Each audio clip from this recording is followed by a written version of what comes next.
Magandang araw mga kaibigan. Bigyan natin ngayon ng reaction opinion itong post ang balita ngayon tungkol ito sa proposal bill ay final ni Senator Tito Soto sa Senado. Nako, I don't know kung matutuwa kayo nito. Ang gusto niyang ay i-abolish ang Philippine Drug Enforcement Agency at mag-create siya ng bagong drug agency na nasa ilalim mismo ni PBBM. Kaya ang title dito is Drug Agency sa ilalim ni Junior?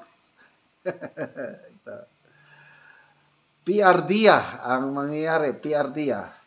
Soto nais palitan ang PDEA at DDB, Dangerous Drugs Board, ng mas malakas na drug agency sa ilalim ng palasyo.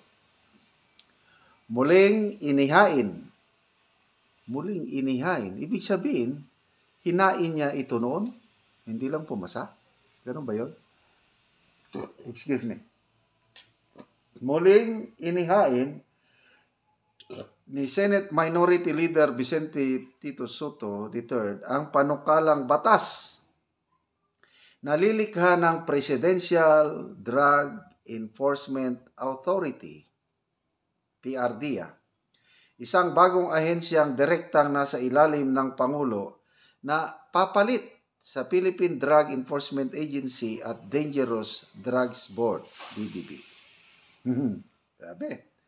Ayon kay Soto, kailangan na ng retrofitting sa umiiral na batas laban sa illegal na droga dahil sa 23 taon na nitong implementasyon. Sa halip na PDEA lamang ang manguna, ipapasa sa iba't ibang ahensya gaya ng PNP, NBI, AFP at Customs ang enforcement functions, habang ang PRDA ang magiging taga-pangasiwa. Kinontra na noon, ibig sabihin na i-file na ito previously. I don't know kung kaninong administrasyon. Kaya lang hindi pumasa. Binaliwala. Nilangaw. Kinontra na noon ng PDEA at DDP ang panukala dahil mas lalo raw nitong palalain ang sistema kaysa solusyonan ito. Dagdag ni Soto, kulang umano sa holistic approach ang kasakulukuyang kampanya kontra droga. Wala.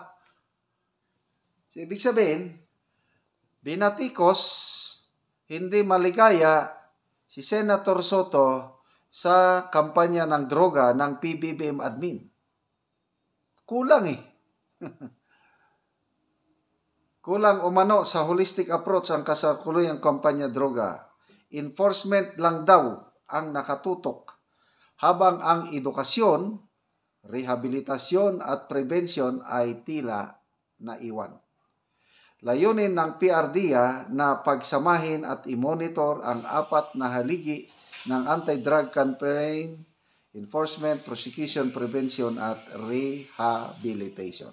Ayan po ang kasaludo pang So, kayo mga kaibigan, anong masasabi nyo sa panukalang batas na ito ni Senator Soto? Ako, hindi na kailangan. Kasi, ulitin na-i-file na pala noon, tapos nabaliwala lang, ibig sabihin nilangaw. Mas gusto ko na ito ngayon, set up na ito, na may PDEA.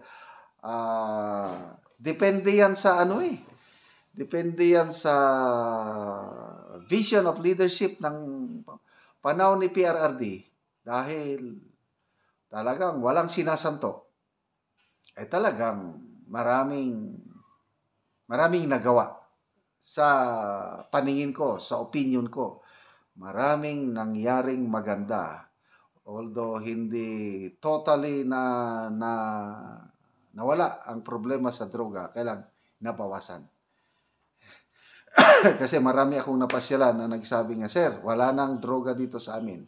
Lumayas na ang mga drug pusher. Takot sila. Tumaini. Ngayon, sinasabi, bumalik na, Sir. Wala na. Diyan na naman. So, kahit palitan mo ba, kung ang Pangulo natin, ganyan ang style, wag na lang. Sayang-sayang lang ng depende sa leadership yan eh. Masyadong mabait ang Pangulo.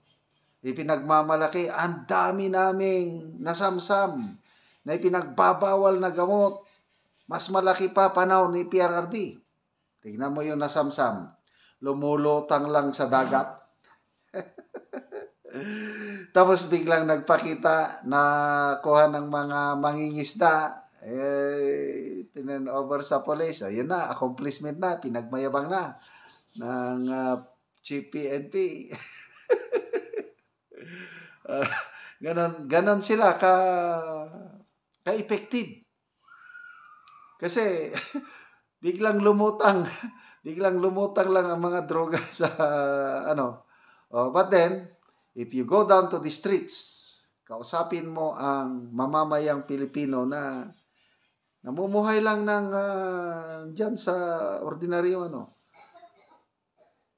Ako nakakausap ko mga taxi Grab drivers pag sumasakay. Kumusta ang dito sa droga? Wala na, bumalik na naman. Halos lahat ng mga lugar na napupuntan ko, magtanong ako sa droga, sinasabi, bumalik na naman. Bumalik na naman. Tapos, pinagmamayabang ba sila na very effective daw sila kasi matagumpay daw ang kampanya ng droga sa administrasyong ito kahit wala kang papatayin. Ganon ang kanilang pananaw. Ito, kakampi nila si Senator Soto. Hindi epektibo, sabi niya. Hindi epektibo ang kasalukuyang kampanya ng droga kasi nakapokus lang sa enforcement. Napapabayaan yung prevention, napapabayaan yung prosecution, napapabayaan yung rehabilitation. And I agree. Kulang.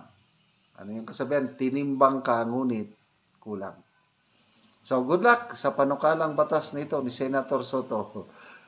Drug Agency sa pangunguna ng Pangulong Marcos Jr. na ayaw magpa-test, hair follicle test. Sige. Kaya salamat mga kaibigan sa inyong pagsubaybay sa ating channel. Nakakatulong kayo ng malaki sa tribong Talandig ng Bukidnon dahil ang sweldo natin sa channel na ito pantulong sa tribo. Meron tayong livelihood assistance sa kanila, nagpapatanim ng saging lakatan at Arabica coffee. Panoorin nyo ang video na ito. Na anak ko sa among saging lakatan. So, ang among unang tanom lakatan. So 240 tanan ang among tanom nga lakatan. So tama ni sa ilaya. O kining among lakatan hapit na pod ni mamunga. Tungod kay mga dagko na og tag-as na pod.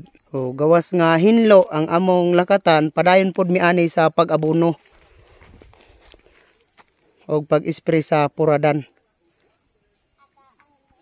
So nindot gyud ang tubo sa among saging. So gawa sa lakatan nanumpod mi og kape kay mas mahal ang kape kaysa lakatan. So mauna ni ang among tanom nga kape nga isa pa ka bulan. Maayo kaayo ang tubo og kining among tanom nga kape nga 700 tanan gyud buhi. Makita gyud namo nga nalipay mi sa pagsuporta sa kape nga maayo gyud ang tubo sa among kape.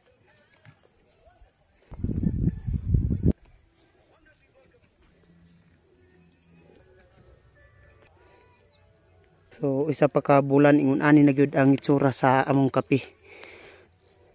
Og amo na pod ning giabunuhan ang among kape. Og karon mo pod ni giluwagon sa among gitamnan sa kape namo nga 700 ka punuan. So luwag gyud kaayo. Gawa sa lakatan naapod among kape kay nagtuo mi ani nga makahuas mi ani sa kalisod sa dihang panalanginan mi sa Ginoo nga maka-harvest mi niining among mga tanom. So salamat gyud kaayo sa nagatanaw sa video ug labi na sa Ginoo nga mo'y naghatag sa amuha og panalangin nga kami makatanom.